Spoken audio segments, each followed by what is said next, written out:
হর হর মহাদেব। প্রচুর গরম জল রয়েছে আর স্নান করছে অনেকেই। বদ্রীনাথ যাওয়ার রাস্তা, আর অবস্থা কিন্তু খুবই খারাপ রাস্তার থেকে। নাও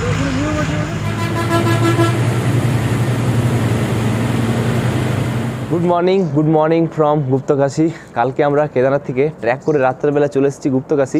আজকে আমাদের গন্তব্য হচ্ছে বদ্রীনাথ ধাম। বদ্রীনাথ ধাম কালকে আমরা রাত্রেবেলা প্ল্যান করেছিলাম চলে যাবো, কিন্তু ড্রাইভারকে বললাম, ড্রাইভার কিন্তু বলছে না রাত্রেবেলা গাড়ি চালাবো না। এখান থেকে আমাদের বেরোনোর কথা ছিল প্রায় 3টার সময়, কিন্তু এখন সময় হচ্ছে ঘড়ি কাটায় 5টা, মানে 2 ঘন্টা লেট।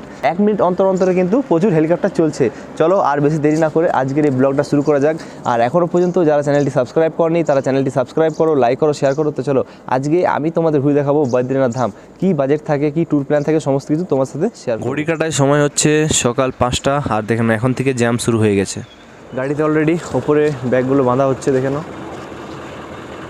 আর ভিউ রয়েছে এরকম। গাড়ি আমাদের প্রায় রেডি হয়ে গেছে, এবারে আমরা বেরিয়ে পড়বো গন্তব্য বদ্রীনাথ ধাম।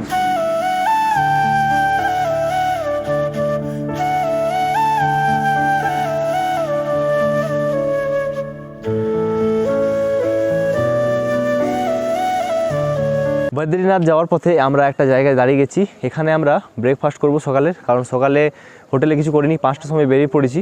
আর এখানে দাঁড়ানোর পথে আমরা চা খাবো এবং রুটি আর খেয়ে নেবো, কারণ বদ্রীনাথ অনেকটা পথ বাকি আছে। যদি আমরা দাঁড়িয়ে বেশি যাই তাহলে কিন্তু অনেকটা লেট হয়ে যাবে। তার জন্য কিন্তু আমরা এখানে ব্রেকফাস্ট করে আমরা জলদি বেরিয়ে যাবো। ব্রেকফাস্ট আমরা নিয়ে নিয়েছি, এখানে 2টো রুটি নিয়েছি আর এখানে একটা সবজি নিয়েছি। এই রুটির টেস্ট কেমন?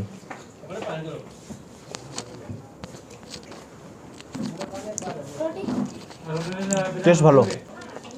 কেদারনাথ থেকে নিচে নেমে গেছি বলে একটু খাবার টেস্ট পাচ্ছি, নাহলে কিন্তু টেস্ট। সকালের ব্রেকফাস্ট কমপ্লিট করে নিলাম, এবারে আমরা উঠে পড়বো গাড়িতে, কারণ আমাদের গন্তব্য হচ্ছে বদ্রীনাথ। আর এখান থেকে কিন্তু প্রায় 200 কিলোমিটার আমাদের সময় লেগে যেতে পারে প্রায় 7 থেকে 8 ঘন্টা। এখন আমরা গাড়িতে উঠে পড়বো, তারপর তোমাদের এখান থেকে রাস্তার ভিউগুলো দেখাবো। এখান থেকে কিন্তু রাস্তার ভিউ খুব সুন্দর। উঠে পড়ি আবার, চলো।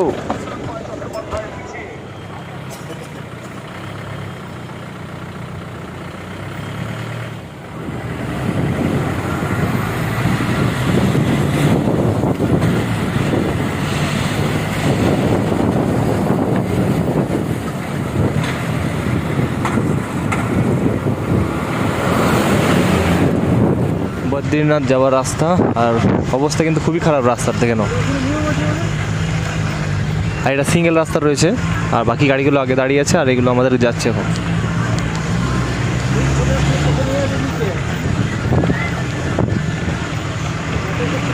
প্রচুর রিস্ক আছে রাস্তাতে।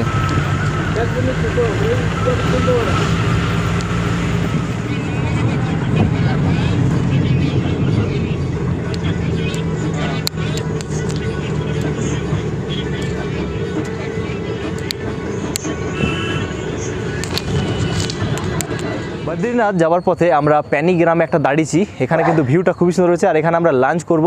লাঞ্চ করার জন্য এখানে দাঁড়িয়ে গেছি, কারণ এখন ঘড়ি কাটার সময় হচ্ছে দুপুর 2টো, আর এখন পর্যন্ত আমরা লাঞ্চ করিনি, তাই এখানে দাঁড়িয়ে গেছি। আর রাস্তার অবস্থা কিন্তু দারুণ, কি বলবো। আর রাস্তা ভালো, কিন্তু এমন একটা জায়গা রয়েছে না, মানে অবস্থা খারাপ হয়ে যাবে দেখলে। আমাদের লাঞ্চের মধ্যে রয়েছে 4টে রুটি, ডাল রয়েছে, সবজি রয়েছে, তাছাড়া এখানে পেঁয়াজ রয়েছে আর চাটনি। বাকিরাও খেতে বসে গেছে এখানে।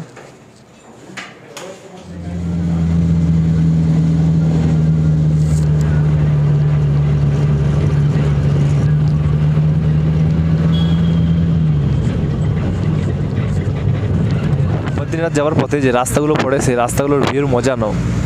দারুণ রাস্তা, আর যতটা সৌন্দর্য দেখতে, কিন্তু তার চেয়ে 10 গুণ রিস্ক রয়েছে রাস্তাগুলো।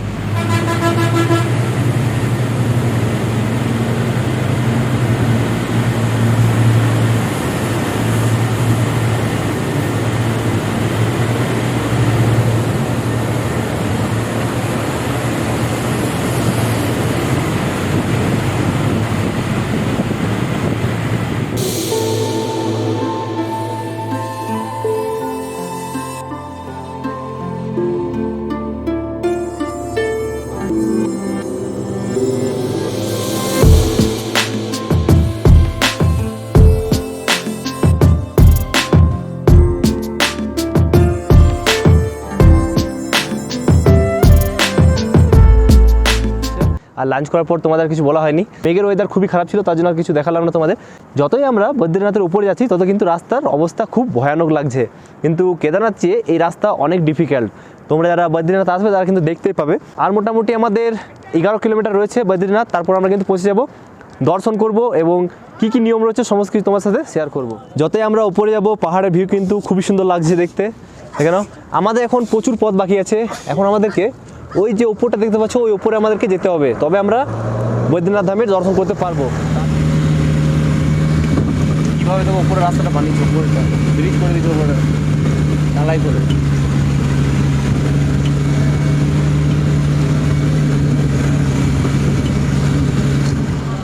পৌঁছে গেলাম আমরা বদ্রীনাথ ধাম, আর এই রয়েছে মার্কেট।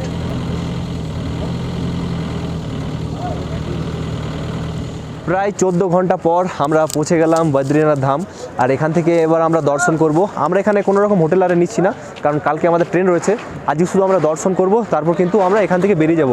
এখানে তোমাদের থাকার জন্য প্রচুর হোটেল রয়েছে, বাজেটের মধ্যে হোটেল রয়েছে এবং GMVNএরও হোটেল রয়েছে। সেই হোটেলে কিন্তু অনলাইন বুকিং করে তোমরা এখানে থাকতে পারো। এখানে কিন্তু প্রচুর ঠান্ডা রয়েছে, আর কেদারনাথে কিন্তু এত ঠান্ডা লাগেনি। আর তোমরা বলে টুপি কিছু পরিনি, কারণ গাড়ির উপর বাধা আছে, তার জন্য কিন্তু আমি কিছু পরতে পারিনি। বাকি দর্শন করি এবং তোমাদের দর্শন করাবো। আর 4 ধামের মধ্যে কিন্তু এখন ভিডিওগ্রাফি ফটোগ্রাফি এলাও না, যদি এখানে এলাও করে দেয় তাহলে ভিডিও করবো, আর না হলে এলাও। মন্দির যাওয়ার রাস্তা দেখে নাও, আর চারিদিকে কিন্তু প্রসাদের প্রচুর দোকান রয়েছে, সেখানে কিন্তু তোমরা প্রসাদ নিয়ে মন্দিরে গিয়ে পূজা দিতে পারো। বদ্রীনাথ মার্কেট এখন প্রচুর ভিড় রয়েছে, জানি না মন্দিরে কতটা কি ভিড় রয়েছে। এখন মন্দিরে যাচ্ছি, একটু নিচে নামতে হয়, তারপর কিন্তু আবার আমরা উপরে চলে আসবো।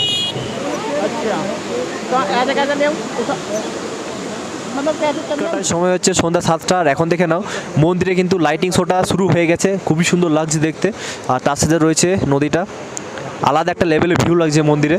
আর এখন কিন্তু মন্দির লাইন প্রচুর ভিড় রয়েছে, দেখে নাও এটা কিন্তু লাইন রয়েছে। সিঁড়ি দিয়ে নিচে এখন আমরা যাচ্ছি, যাব এখন আমরা বাবার মন্দিরের সামনে। এখানে কিন্তু প্রচুর প্রসাদের দোকান রয়েছে, সেখান থেকে কিন্তু তোমরা প্রসাদ নিয়ে বাবার মন্দিরে যেতে পারো। দেখে নাও প্রচুর দোকান রয়েছে, আর এইখানেও কিন্তু পিট্টুর ব্যবস্থা রয়েছে। দেখে নাও আমাদের সিনিয়র কিছু যে রয়েছে ওদেরকে জিজ্ঞাসা করলাম পিট্টু নেবে, এই পিট্টু কিন্তু 2000 টাকা নেয়। আর এখান থেকে মন্দিরের ভিউ আর নদীর ভিউ দেখে নাও। ওই রয়েছে বাবার মন্দির, এই দেখে নাও গরম কুণ্ড, এখানে কিন্তু গরম জল রয়েছে, আর গরম জলে কিন্তু তোমরা স্নান করতে পারো। দেখে নাও প্রচুর গরম জল রয়েছে, আর স্নান করছে অনেকেই।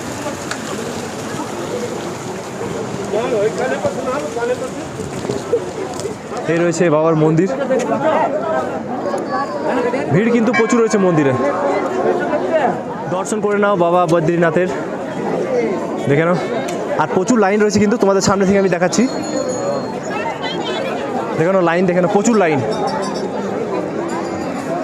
আর লাইনটা আসছে কিন্তু প্রচুর দূর থেকে। হর হর মহাদেব। ফাইনালি পৌঁছে গেছি বদ্রীনাথ মন্দির, এই রয়েছে বাবার মন্দির, দর্শন করে নাও তোমরা। আর খুবই লাকি ফিল করছি যে আমরা আসতে পেরেছি বাবা বদ্রীনাথের দর্শন। ইন্ডিয়ার এটা 4 ধামের মধ্যে এক ধাম পড়ছে, বাবা বদ্রীনাথ ধাম। হর হর মহাদেব। ইন্ডিয়ার 4 ধামের মধ্যে এক অন্যতম বদ্রীনাথ ধাম পৌঁছে গেছি। লাইন দেখে না, প্রচুর লাইন রয়েছে। দর্শন তো আমি করতে পারলাম না, কিন্তু বাইরে থেকে প্রণাম করে নিলাম, কারণ অনেকটা লেট হয়ে গেছে, তার জন্য আমি দর্শন করতে পারলাম না। কিন্তু আমাদের গ্রুপে 16 জনের মধ্যে 7 জন অলরেডি দর্শন করে নিয়েছে। আমি করতে পারলাম না, কারণ গ্রুপে অনেক ছেলে রয়েছে, সবাইকে একটু দায়িত্ব করে আনতে হবে, নিয়ে যেতে হবে, তার জন্য কিন্তু আমি দর্শন করতে পারলাম না। কোনো ব্যাপার নেই, আমি আবার আসবো সেপ্টেম্বরে, আর বাবার দর্শন করব। মনটা একটু খারাপ লাগছে, কিন্তু কিছু করার নেই, হয়তো কপালে ছিল না, তার জন্য কিন্তু হলো না। এটা মন খারাপ করার কিছু নেই, কপালে ছিল না তাই হলো না, মানে হর হর মহাদেব। এখান থেকে দর্শন করে নিলাম, এখান থেকেই মন্দির দর্শন করে চলে এলাম। এবার আমরা একটু মার্কেটটা ঘুরছি, এখানে কিন্তু জ্যাকেট, সোয়েটার, গরম কাপড় অনেক কিন্তু ভালো ভালো কালেকশন রয়েছে, তার জন্য দেখছি যদি এখানে কিছু কালেকশনের মধ্যে চিপ প্রাইসের মধ্যে পেয়ে যায় তাহলে খুবই ভালো, নিয়ে নেবো। না হলে হরিদ্বার জিন্দাবাদ, হরিদ্বার কিন্তু জ্যাকেট খুবই সস্তাতে পাওয়া যায়। দোকানে চলে এলাম, এখানে দেখে নাও জ্যাকেটের প্রচুর কালেকশন রয়েছে, আর এগুলো কিন্তু সব 1500-র মধ্যে রয়েছে, খুবই সুন্দর কালেকশন রয়েছে, দেখে নাও। আর এখানে আমাদের সব ছেলেরা চলে এসেছে, এখানে কিন্তু জ্যাকেট নিচ্ছে, আর আমি দেখি কোনটা ভালো লাগবে। এখানে কিন্তু কালারিংগুলো, এখানে কালারগুলো খুবই সুন্দর লাগছে, দেখে নাও। কালেকশন কিন্তু খুবই সুন্দর, আমার তো পার্সোনালি খুবই ভালো লাগছে, দেখে নাও প্রচুর কালেকশন রয়েছে। বদ্রীনাথ ধাম থেকে একটা জ্যাকেট নিয়ে নিলাম। এটা কিন্তু একটা স্মৃতি আমার, একটা ধামে এসে একটা জ্যাকেট নিলাম। আর এটা কিন্তু প্রাইস নিয়েছে 800 টাকা। এটা কিন্তু মাইনাসের জ্যাকেট, খুবই সুন্দর জ্যাকেট রয়েছে, তার জন্য আমি কিন্তু এখানে নিয়ে নিলাম। আর আমার প্ল্যানিং ছিল যে হরিদ্বারে নেওয়ার, কিন্তু হরিদ্বারে নিলাম না, ওখানে কালারিং পাওয়া যায় না, ওখানে কম প্রাইস মধ্যে পাওয়া যায় কিন্তু কালারিং জ্যাকেট পাওয়া যায় না। আর এখানে কিন্তু আমি কালারিং জ্যাকেট পেয়ে গেলাম 800 টাকার মধ্যে। এটা কিন্তু অমরনাথে আমি পরবো, তোমরা দেখতে পাবে এই জ্যাকেটটা অমরনাথে। ঘড়ি কাটায় সময় হচ্ছে রাত্রি 11টা, আর এখন আমরা চলে এসেছি হোটেলে খাবার খেতে। প্রচুর রাত হয়ে গেছে। বাকি তোমাদের সমস্ত কিছু তো ঘুরি দেখালাম। বাকি এই ভিডিওটা তোমাদের কেমন লাগলো কমেন্ট করে অতি অবশ্যই বলবে। যদি ভালো লেগে থাকে চ্যানেলটি সাবস্ক্রাইব করো, লাইক করো, শেয়ার করো। তোমাদের বলে রাখি তোমরা বদ্রীনাথ কীভাবে যেতে পারো, হরিদ্বার থেকেও যেতে পারো, এবং কেদারনাথ যারা দর্শন করছো তারা কিন্তু দুধাম করে নিতে পারো। আমরা যেমন কেদারনাথ থেকে করলাম আর বদ্রীনাথ গেলাম, সেমভাবে তোমরা করতে পারো। আর গাড়ি যদি 3 নাম্বার বলি, তো এটা কিন্তু কোনো স্পন্সার নয় যে ওর নাম্বারটা আমি শেয়ার করবো, তার মধ্যে আমি শেয়ার করে দেবো তোমার সাথে। তো ভিডিওটা যদি ভালো লেগে থাকে অতি অবশ্যই লাইক, শেয়ার অ্যান্ড সাবস্ক্রাইব।